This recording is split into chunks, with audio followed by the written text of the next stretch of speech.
Bismillahirrahmanirrahim. Assalamualaikum warahmatullahi wabarakatuh. Bertemu lagi dengan saya Zufania.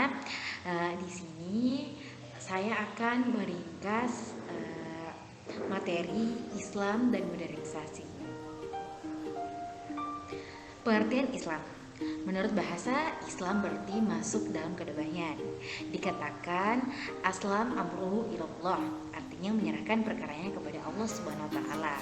Dikatakan Islam artinya masuk antara agama Islam. Menurut syara, Islam berarti pasrah kepada Allah Subhanahu wa taala, bertauhid dan tunduk kepadanya, taat dan membebaskan diri dari syirik dan para pengikutnya. Yang kedua, apa itu modernisasi? Modernisasi itu sebuah bentuk transformasi dari keadaan yang kurang maju atau kurang berkembang ke arah yang lebih baik. Modernisasi merupakan hasil dari kemajuan ilmu pengetahuan dan teknologi yang terus berkembang sampai saat ini. Adapun konsep modernisasi, yang pertama itu iptek atau ilmu teknologi, yang kedua itu ekonomi, yang ketiga itu pendidikan, dan yang terakhir adalah politik. Konsep modernisasi iptek, kata ilmu yang diambil dari bahasa Arab alima ya'lamu ilman, artinya mengetahui atau pengetahuan. Secara etimologis, ilmu artinya jelas, terang, baik prosesnya perolahannya maupun objek kajiannya. Ekonomi, prinsip ekonomi Islam yaitu dianjurkan cara mengeluarkan modal yang tidak terlalu sedikit dan tidak terlalu berlebihan. Kemudian keuntungan yang diperoleh adalah keuntungan yang pantas atau tidak berlebihan dan merugikan banyak orang. Konsep modernisasi politik. Islam adalah agama yang menyayangi dan menghormati perbedaan. Peperangan dan lain sebagainya adalah perbuatan pihak lain yang ingin mengacaukan kedamaian agama Islam dengan membawa-bawa nama Islam ke dalam kepentingannya. Selanjutnya, konsep modernisasi Islam politik. Pendidikan.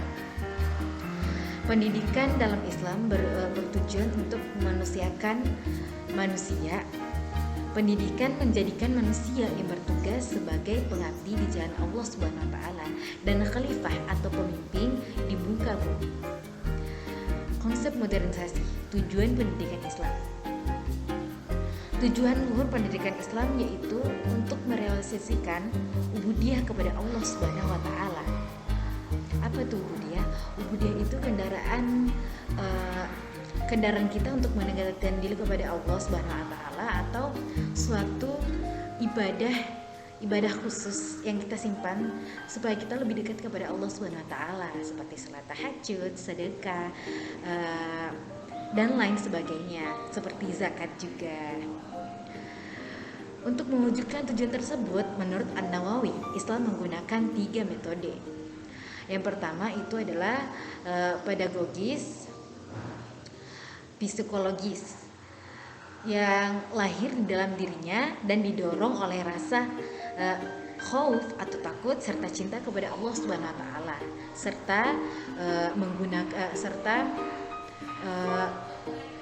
melakukan menggunakan amar ma'ruf nahi munkar.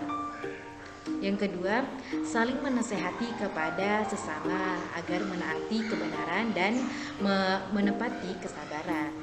Yang ketiga, menggunakan jalur kekuasaan untuk mengamankan hukum bagi masyarakat dan bagi masyarakat muslim sehingga keamanan berjalan stabil dan masyarakat menikmati keadilan hukum.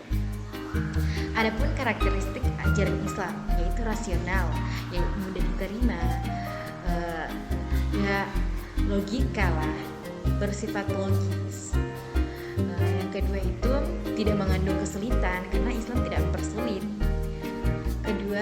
Yang ketiga itu sesuai dengan fitrah manusia. Yang keempat itu tidak mengandung banyak taklif. Dan yang terakhir itu adalah bertahap. Karena tidak mungkin ya kita mengajarkan seseorang yang baru mengenal Islam langsung pada tengah-tengahnya. Pasti kita mengajarkan Islam langsung dari dasarnya dulu, seperti ya anak TK, kita pasti akan mengajarkan anak TK dengan yang dasar-dasarnya, tidak langsung ke tengah-tengahnya. Maka karakter ajaran Islam itu bertahap. Kedua, selanjutnya tantangan yang dihadapi Islam di era modernisasi.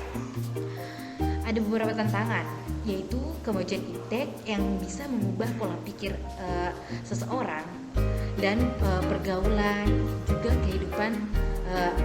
juga kehidupan masyarakat. Yang kedua itu industrialisasi dan memproduksi barang dan jasa yang diperlukan masyarakat. Tetapi di sisi lain membawa dampak kepada wujudnya stratifikasi sosial yang tidak seimbang, yaitu kapitalis. Selanjutnya adalah kemajuan dalam bidang teknologi komunikasi telah mengubah pola hidup masyarakat dalam segala aspeknya, termasuk pola kebahagiaannya. Yang terakhir, ini adalah perilaku kita terhadap modernisasi. Maksudnya di sini adalah bagaimana cara kita menghindari dampak negatif dari modernisasi tersebut. Yang pertama, ya kita sebagai muslim yang mengetahui bahwa modernisasi itu mempunyai dampak ya. Pertama, memahami ketentuan-ketentuan di dalam Al-Quran, karena dalam Al-Quran itu sudah banyak menjelaskan kehidupan yang akan datang. Walaupun Al-Quran itu diturunkannya pada zaman Rasulullah SAW, tetapi Al-Quran itu sudah menjelaskan banyak tentang hal-hal yang akan terjadi suatu saat nanti seperti zaman sekarang ini. Yang kedua, mengubah cara pikir kita menjadi yang subjektif menjadi objektif. Selanjutnya, meningkatkan iman kita dan ketakwaan kita kepada Allah Subhanahu wa taala. Dengan terus mendekatkan diri kepada Allah Subhanahu wa taala, insyaallah kita akan menjauh dari dampak-dampak negatif modernisasi seperti yang kita lihat pada zaman ini.